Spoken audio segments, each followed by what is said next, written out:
The king's colors. My name's Oliver. I'm lucky because Dad and I do a lot of traveling together. I heard this story on the radio last year. I really liked it. Many thousands of years ago, in a country where the weather was always hot and dry, there was an important but sad king. The king was sad because there weren't many colors in his country. The sands and grasses everywhere were yellow.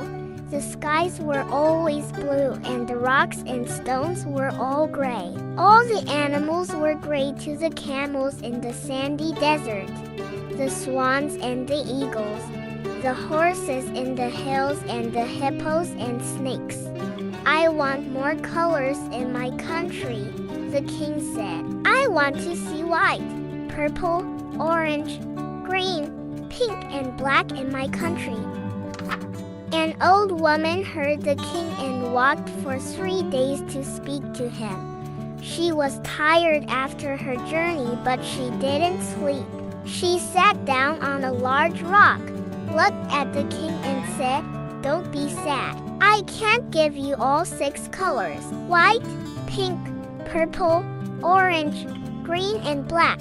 But I can give you 3 more colors for your country." "Which 3 colors would you like most of all?" The king thought and then slept, and then thought again and then slept. On the 3rd day, he had an answer for the old woman. "Most of all, I like the colors orange, black and white," he said. "Orange because that color is like yellow, but it looks warmer and more interesting. Orange in my country could make me happy again. I like black because I never see black in the day. Black is an excellent, strong color and black in my country could make me feel stronger again too.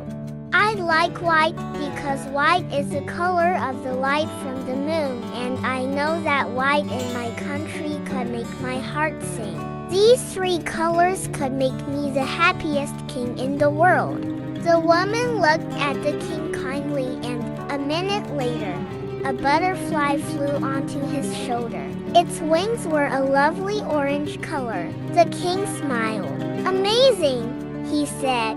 After another minute, a big black beetle climbed out from under a rock. The king was so happy he jumped up and down and waved his arms in the air. "I feel stronger." "Wonderful," he said. Another minute later, a beautiful white wolf ran down the hill towards them. When the king saw the white wolf, his heart began to sing. "Excellent," he said. But this wasn't enough for the king. "Please, old woman, make one of the animals in my country orange, black and white," he said. The old woman said, "That wish is more difficult. But climb your highest hill and find an orange fruit, 5 black beans and some white bread. Bring these to me. Go now. I have some hard work to do." The king climbed the highest hill, found the food and carried it carefully back to the old woman.